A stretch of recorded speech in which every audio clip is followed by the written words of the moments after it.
So windy. The scene of the crime. The accident, actually, not a crime. Oh, wow. The tongue was broken right off. The windows are bent in. Oh, wow. Look at the shade structures all coming off. Yeah, nice, well-kept little trailer. And the man who lives across the way, he ran his little pickup truck right into this baby. I'll tell you more, a little story in a minute. But yeah, not looking so good. You can really see how bent that awning is from this angle. So it's not the first time this gentleman has hit this same trailer. He hit it once before, but it had different owners at that time. Now, I don't want to be disrespectful. This is an older, well, he's an old man. And I'll be so lucky to get to be his age. But he's a single old man, and seems like, maybe there's a little dementia or something. But his park model is right on the road. It's like a foot from where you walk. And in the evening, when all the shades are all open, it doesn't pull the drapes, and there's lights on inside, this guy is in his tidy whities, and he's sitting there right by the window. I won't get any more graphic, but it just, kind of threw me for a loop. And the thing was, and I tried not to look, but I definitely didn't try to stare, but he did this pretty much every evening when I would walk by. So, and then he ended up driving his little pickup truck into his neighbor's house. And the thing about the pickup truck is it's like this little tiny Nissan truck from the 80s. It doesn't have a hood. It doesn't have a bumper. It doesn't have license plates on it. And he ends up, running that thing right into those poor people's house. Luckily, he was not hurt, except that he had like a cut on his head from hitting the steering wheel, but apparently he refused to go to the doctor, to the hospital. The eucalyptus are blooming. And if I remember correctly, when I've been in San Diego, where they have tons and tons of eucalyptus trees, I get quite sinusy. And I do feel that way right now. Not super bad, but maybe I should start taking some allergy medication just to, be prepared for this. I don't think there's nearly as many in Yuma, but enough. But they are pretty trees. So one of the nice things about this RV park is that it's connected to everyone's favorite store, Walmart. But it's a Walmart that has, a full grocery store, so it's very convenient. If you like ginger and you like sparkling water, you can't find this everywhere, not everywhere in the country. But this is wonderful. Kind of like LaCroix, but there's no alcohol, even though it's called a Moscow Mule. But if you like that gingery spiciness, it's wonderful. And yeah, I really just needed eggs, but I ended up with more stuff than I needed. But it's there's a gate just right over there, and it goes right into the Walmart parking lot, which is right there. And you can take the carts into the park here, push your groceries home. I would have carried it other than the water. That's kind of heavy. And then the camp hosts come and collect the carts and bring them back to Walmart. So it's super convenient. It's quite windy, guys. So we're trying to show you. Okay, that's part of my transmission there. Can you see the part hanging off, and the transmission fluid leaking out. It's really leaking now because we have all bolts but one loosened.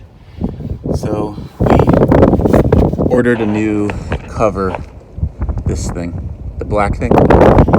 So you can see here, this got sheared. That was a bolt. The bolt, the head of it got sheared off, left part of it inside here. So we ordered a new one of these, and we have that. We have this is supposed to connect from this bolt to this bolt, and as you can see, that was broken in half by the rock. It was also scraped up a bit here and there. So we have all the parts. We have the new bolt, but we have to get the old bolt out of here, put the new pan on. The problem is up here, can't fit the wrench. It won't fit to get the top bolt out because there's whatever this is, I don't know. I know almost nothing about any of this stuff. And we're doing it on top of gravel, which is very comfortable. I have a Amazon box that I'm trying to use. And yeah, so the Dodge dealership, they wanted to replace the entire transmission because of this $50 part and that, I don't know what that was, $5 part or something, and two bolts that cost, $1 a piece or something. So they wanted to replace the entire transmission, and because the transmission was damaged, they consider this damage to the core of the transmission. So that means they wanted to charge me over $9,000 for parts, in parts, and then also for labor on top of that. So it would have ended up costing well over $10,000, which is just insane since this transmission was put in 4 months ago. So been kind of freaking out over this a bit and trying to figure out what to do. None of the body shops around here want to work on it, or they will consider working on it, but they can't get it in for another week or more. So Russ, who has mechanical abilities and engineering kind of mind, which those are things I do not possess. But Russ is, in a wheelchair, so he can't exactly be crawling under my van that easily. Although he's done it now, and I feel bad, but he's that kind of guy. He just, he'll do what he has to do to help. And I am very thankful, beyond thankful, because I can get under here and do stuff. I just have very little confidence in myself with anything mechanical, remotely mechanical. This is way out of my comfort zone. But it's going to end up being not very much money if we can get it done. Because to claim this on my insurance, I have a high deductible, and it's a fairly long process. So if we can get this done for, I don't know, less than $200 for sure, and it's a little challenging, but at the same time, it's challenging because of my inexperience and lack of confidence. And but we're gonna get it done. I'm trying to be very optimistic, and I'm trying. Okay, I'm trying. My assistant is sleeping on the job. So we're getting there. We're almost. I think we're at least halfway there. I'm contemplating having a drink right now, but maybe that would be a bad idea since I'm using power tools and everything. But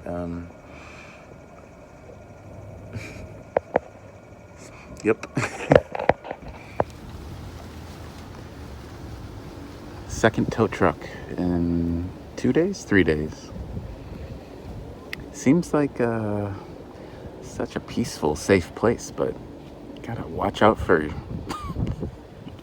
the locals driving, I think.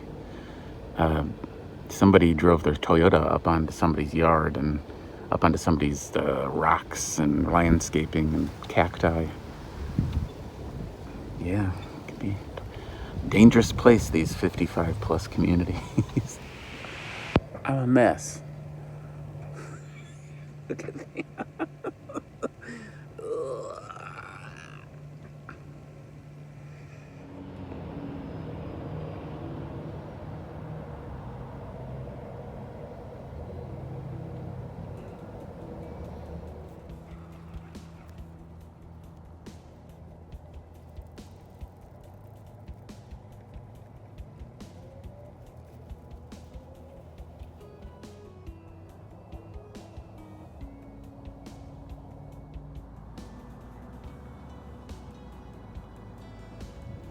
Do you remember I said that this is a dangerous place?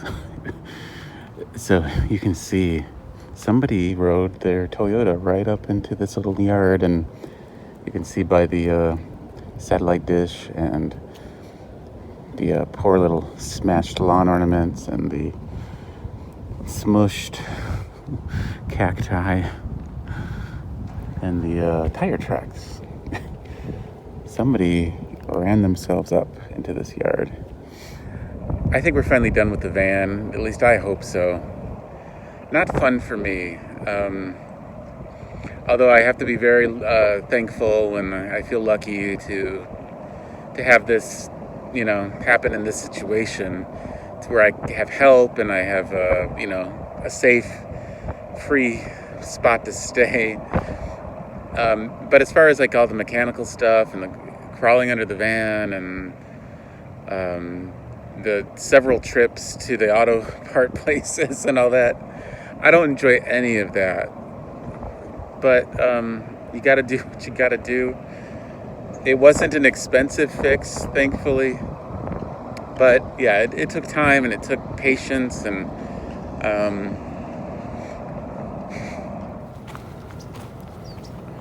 so we're leaving today, and I'm trying to get Olive some exercise, and me too. We're not going far, but we have to run a bunch of errands. And Olive has been very nervous. I'm thinking it's because there's just so much noise here. There's like banging noises that kind of sound like gunshots or fireworks sometimes. And I think sometimes they were fireworks, but other times they really sound like gunshots. And then there's Walmart there, and the auto center is right here, so that makes noise. And then we're on two major streets where they intersect. We're right next to the airport, which has a military base, or it's not a base, but it's where the fighter jets and all the interesting, military aircraft take off and land. And then on the other side of us, we have a Sonic drive-thru and a Nissan dealership, which has service bays right near where we're parked. So it's kind of like a non-stop noise. It's there's lots of like white city noise, but then tons more than that too, though. And at night, it's usually kind of quiet, except you hear, one of those cars that they purposely, alter the exhaust system and make the engine super noisy and just, ridiculous sounding. There's lots and lots of those here in this area. And they like to ride around and rev their engines in the Walmart parking lot, at 3 a.m., 2 a.m. So that's... Anyway, I think Olive and I are both a little on edge because of all this noise. And, so it'll be good to get out into the not wilderness, into the desert, I guess, where there's a lot less people, less noise, and, some peace and quiet for the most part. I feel like my patience has really been tested quite a bit in the last year, really.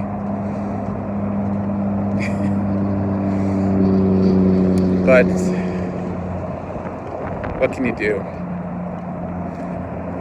I keep saying it, but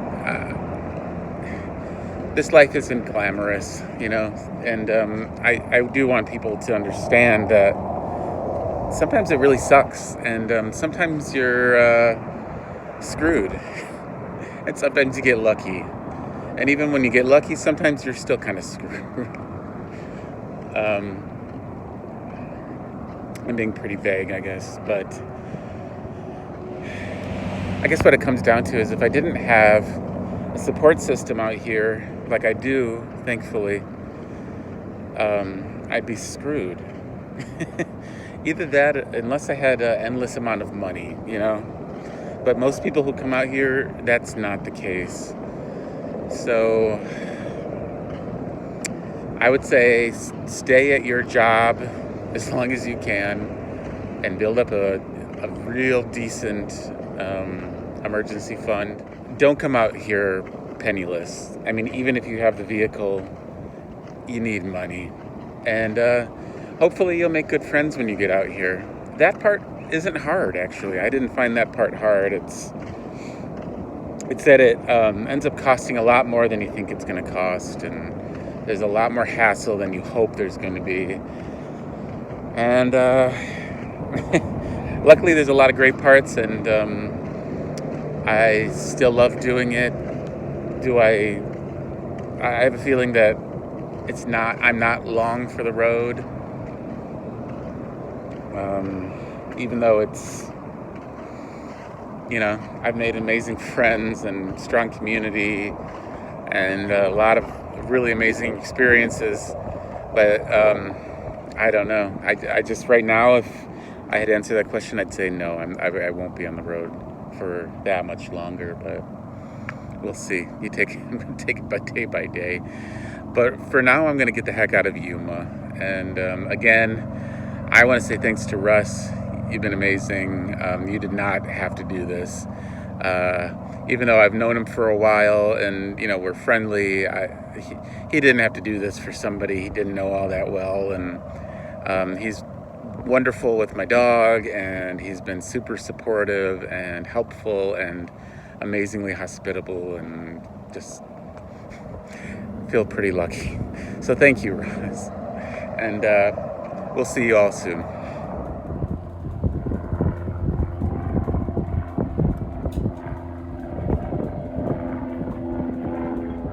What you doing over there, huh?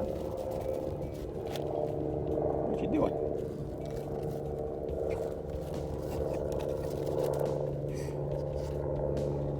This thing we got from Dana. It's called a sprocket. And yeah, Olive likes it sometimes. So it's kind of like a Kong, similar concept. The cookie is made specifically for that thing. It fits down, like you have to pop it through these ridges, and then they can't get the cookie out except to kind of like gnaw on it and lick it and work at it. And one cookie lasts quite a long time. So it's actually, I think, a really smart way to do it. Dana bought it for Banjo, her dog, but it angered him, and he didn't like it. He would bark at it because he wanted the cookie to come out, and he didn't want to work on it. Olive does not mind putting in the work for the food, so it keeps her busy for quite a while. See, she just got like a little tiny bit off of it. The nice thing is it smells good. It smells like a coconut cookie. You know, usually dog stuff smells terrible. This one, not so much. It makes me want to have a cookie, actually.